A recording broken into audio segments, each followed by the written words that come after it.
I didn't know what I was getting into when I bought a Miata as my first car. I have a friend who's a bit older than me, and they drove me around sometimes in an old 911 Cabriolet. I didn't know anything about cars other than it was a Porsche, so it clearly must be expensive. But I loved the feeling of having the convertible air in the summer, so I knew what I wanted when I did get my first car. I was lucky enough to graduate university right at the start of the pandemic in the computer science boom before the job market collapsed. So I got to work from home for my first few years of real adult life. But when it came time to return to the office and get my first car, I still remembered those rides and I still had the desire to get a convertible, but just for cruising. I was the type of person to always research what's the best internet plan, what's the best smartphone, etc. So I was looking for what's just the best convertible that's cool looking, cheap, reliable. I don't need it to be fast. I didn't care about anything else because I wasn't a car guy at the time. And not knowing about the cult following of this car, I saw so many recommendations for Miatas. And I thought that this was clearly the answer. And I still think my ND2 RF GT was the right answer, even if I don't own the car anymore. So I want to talk about my ownership experience of the Miata as my first car and try to convince anyone on the fence about it to follow through with this crazy idea. The ND Miata isn't exactly a cheap car, but they're not unobtainable dream cars. And it definitely still punches above its price point in terms of fun, looks, and market segment. They're reliable, they're cheap to maintain even at dealership prices. I've only done the basic maintenance and it cost me about $100 or $200 a year to maintain it at the dealership. And these cars are easily serviceable, so if you want to save some more money and have the self-satisfaction of working on your car yourself, the Miata is a great starting point. The insurance is dirt cheap too, because they're pretty cheap cars, rarely stolen, and the average drivers are usually calmer, older, and the car isn't really powerful enough to get you into big trouble. This is unlike the GR86 and BRZ in my experience, where the drivers are more on the speedy side, younger side, reckless side, and the insurance on those is way higher as you would expect from a sports car. But in my experience, the insurance of a Miata was usually about the same or less than most of the economy cars on the road. These are all great things to look for in a first car, and good arguments to your parents for why you can get one as a first car. So I think the only things I can think of that aren't great are the safety in a convertible, and of course the elephant in the room, practicality. People online rave about the safety ratings of the Miata, but at the end of the day, it's still a small convertible, and its safety ratings are rated for that market segment. Things can more easily pierce the roof on the soft top, and there's not as much structural rigidity as a coupe. People don't really see you, so you have to drive defensively and be alert to potential threats at all times. Pretty much everything on the road will be bigger than you, so it's just a matter of physics that it's you that's in danger. There's no factory roll bar, even in the hardtop RF, so while it's hard to roll over a sports car, it's still a possibility, and the possibility of injury is very high if it does roll over. Something to keep in mind as well if you ever want to go to a track, because in a Miata, I think you will, and you'll want that roll bar too. Now, of course, the number one reason not to get a Miata is practicality. Everyone will list off reasons why you shouldn't get a Miata for practical reasons, and it really just depends on the type of person you are. Convertibles are technically infinite height, and you can fit a lot more than you think in them if you're being creative. Shout out to the subreddit Miata Logistics for very creative solutions. I'm personally not into any activities that would require a lot of equipment to transport, like skiing, fishing on a boat that I need to tow, or hockey, so I was able to make it work, and I think in the years that you're getting your first car, these are some of the best times for a car like this. Before you have to worry about carrying around furniture for moving a lot, before you have to worry about kids, and any other sort of responsibilities that you have in your proper adult life. If you're on the fence and have the money, I'd definitely encourage you to give it a try, because this might be the last time you can afford to own one before you get to the point in life where you can afford a third car in the family, maybe until after the kids grow up and get their own cars and leave the nest too. The other big concern is winter, and it's not perfect driving a rear-wheel drive car in the winter. I really like all-wheel drive for that, but I rust-proofed my Miata in the winter with Crown, and that did a good job for the 2 years I owned it to prevent rust. You definitely feel the rear kick out in the snow, but if you're driving responsibly, the car isn't really powerful or quick enough to get you into any trouble. Dedicated winter tires from a good brand like Blizzaks or Viking Contacts will be enough for anything I've experienced in the Ontario winters. Despite its low seating position, the Miata actually has about 5 to 6 inches of ground clearance, which is better than or comparable to a lot of sedans, especially the sporty ones, so you don't really run the risk of using your front bumper as a snowplow. Unlike some other lower sports cars and sports sedans around the 4 to 5 inch ground clearance mark, I've never ran a risk of scraping my bumper with this, even with horrible potholes and steep angles coming out of parking lots going over sidewalks. The car is pretty light with responsive steering and throttle, making it easily controllable as a result when you do feel a bit of slippage. Not once have I ever felt I was in danger. Even when I had some slippage, I was still keeping in my lane because of how small the car is. I think the scare of driving a sports car in the winter comes from the fact that most sports cars are lower, more powerful, people have preconceptions of how to drive from front or all-wheel drive cars, and are basing their knowledge on older cars with worse tires, bad or no ABS, and less advanced traction and stability controls. However, in a low-power car like this, with no preconception of how to drive the different drivetrains and the knowledge of how dangerous it can be, I saw no issue driving in the 2 winters I owned the car, even during and after major snowstorms we have here in Ontario, Canada. In fact, now that I've driven my first front-wheel drive car, a 2017 Prius, I generally prefer the predictable control and oversteer of rear-wheel drive over the random shakiness and unpredictable traction loss of front-wheel drive cars in inclement weather. Now, the one thing I'm not actually sure about how true it is that a lot of people claim that the RF should be sturdier against bad weather like snow or rain, so the drains don't clog as much or the roof won't get damaged or caved in as easily by a lot of snow or hail. I have a feeling the soft top is more sturdy than people give it credit for, but I was worried after seeing pictures of convertible tops slashed, so I opted to follow the guideline of, if it's my only car, I should get the RF. And if it's my second car for fair weather driving only, I should get the soft top. So I got the RF. Plus, I just think the RF hardtop operation is so cool looking.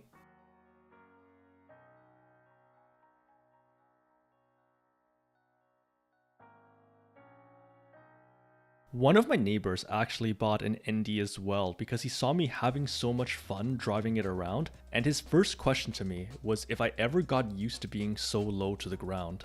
If you've never driven a low car before, it's jarring the first time you get in. You feel so enclosed, so close to the ground, and I understood immediately why people called it a go-kart. It's kind of scary and uncomfortable at first, but trust me, you get used to it very quickly and you don't think about it at all afterwards. The annoying part about being so low to the ground is people are already annoyed at getting blinded by everyone's headlights. But it's so much worse once you're in a low car and the headlights are closer to or at your eye level. I got my car in the beautiful Soul Red Crystal Metallic that you can kinda see here on the dash cam, and I still think this is the best red in the industry. But the reports about the paint being thin are absolutely true. It gets damaged from anything. I had so many rock chips and many pretty noticeable but not deep clear coat scratches that I have no idea where they came from. Maybe just brushing up against it in my garage. If you're getting this car new or in good condition and you're the type of person to obsess about every little scratch, like many people with their first cars are, I would definitely PPF it right away because I can't imagine this would be easy to repaint later down the line. I got the RF hardtop Miata, and annoyingly, the sides behind the seats don't come down with the top, so they end up inhibiting your visibility. It does make it feel like less than a true convertible in my opinion, but it's also really bad for blind spots. People say you can adjust your mirrors to eliminate the blind spots, but in my experience, this is only really true for ideal conditions and on straight roads.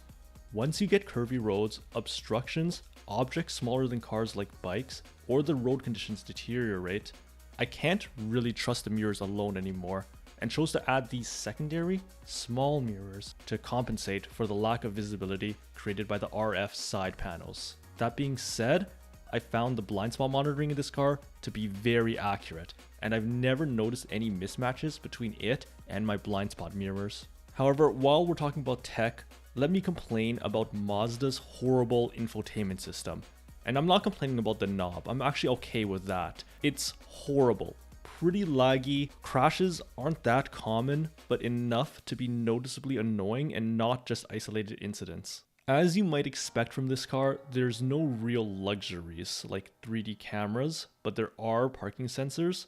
There's heated seats, but they're pretty bad and unnoticeable in my experience. There's no heated steering wheel, so winter driving is kind of annoying, but there is a telescopic steering wheel on the ND2 models and above for people who need to adjust the position of their seating and steering. I'm not too disappointed by this given the pricing and market segment of this car, as I'm not really expecting it to be designed as a perfect daily driver. Now, I'm talking about the ND specifically, but with older Miatas, they won't have stuff like blind spot monitoring, which could be a bit of a hazard with the top up, or infotainment systems at all if you're used to those modern creature comforts. Older cars will also have other issues. On the NA specifically, which are over 30 years old now, I'd definitely be concerned about the aging and wear of their parts despite their reliability and how well they hold up against modern cars or hazards like deer in safety or safety tech like traction control and ABS. I originally just wanted a convertible cruiser. I was never a car guy and didn't know any car guys or driving enthusiasts, so I never considered the idea that a car could be fun to drive. The Miata has been the worst decision of my wallet's life because it got me interested in this expensive rabbit hole, but it was the best decision I made for finding a new passion I love. The Miata just feels so responsive with my steering, although I notice it tends to understeer rather than oversteer, a common complaint apparently for the stock suspension setup. The body roll is a mixed bag. As a new driver, I thought it was a great reality check to keep me within safe bounds at all times, never letting me get into trouble, while still providing feedback and feeling lively. But as I got more experience, it just became annoying, something I wanted to mod out. As a highway cruiser, I'd say it actually handles much better than many economy cars. It feels mostly planted, very stable compared to cheap econoboxes, but the ride quality was still shaky, and the seats are uncomfortable for long drives on my lower back, but it definitely wasn't the Miata's design goal, so I can't really fault it for that. I think being so small also made it a perfect beginner car to learn on because you have a lot of room to work with on the road and it's incredibly easy to park, especially parallel parking in the city with your top down to get all that visibility. For more serious driving, the light weight on the track also really teaches you about keeping speed through the corners, preventing you from developing an ego from having a fast car on the straights, and makes it easier to control paired with the low horsepower. I think the Miata is a perfect first car for people also serious about learning how to drive well. The increased wind buffeting of the RF is definitely a thing now that I've experienced soft top convertibles, but at top down speeds where it matters, either one will dominate any sound inside the cabin, and it doesn't really make that much of a difference in the end. Just that you don't really get that full 360 freeing view that a soft top gives you with the RF. At this point, and for a few other reasons I'll mention later, I wanted to either mod the Miata or change it for something else. I didn't really want to mod it because I like keeping cars stock, and I know that modding cars is another money pit of unknown reliability to me as a newbie, but I also didn't want to sell it because I really liked and really appreciated the Miata. And being fully honest, other people loved the car too. Everyone always says no one cares what car you drive, and I mostly agree with that, but I can't deny it definitely stroked my ego as a young guy, constantly hearing stuff like, nice car, people asking what I was driving, or complimenting me on the beautiful color of the car. Definitely helps that Miatas are one of the few cars women pay attention to, although it's usually the NAs and not my ND. At the end of the day, the deal breaker became the long straight roads in Ontario. We have fairly high speed highways here due to a culture of not really caring about the speed limit and a generous highway police force that understands that people don't really want to drive the speed limit. Conversely, local roads are strictly policed. Curvy roads, which Miatas excel at, are rare. There's only really like 2 roads near me that suit the Miata, and only one comes close to pushing it to the limit, and you can never actually drive anywhere near the limits due to the low speed limits and heavy police presence. So my area doesn't really make sense for a Miata strengths, more like a Corvette, and really what I was looking for was a convertible Grand Tourer like my friend's 911 Cabriolet. Sadly, I'm still too poor to afford a 911 Cabrio. The Corvette is still pretty expensive here in Canada compared to the US, and looking for cheap luxury convertibles, I did find this 718 Boxster S. It's definitely not as comfortable as I was looking for. Those options were a bit too expensive or unreliable for me, but this definitely was much more of the experience I was looking for. I'll save that story for another time though, and if you want me to talk about my 718 and compare it with the Miata, I can do a video on that, so leave a comment down below if that interests you. But I hope this video was informative for you, and if you were on the fence about getting a Miata as your first car, think about your needs first, and if it can fit into your lifestyle, I'd definitely encourage the decision.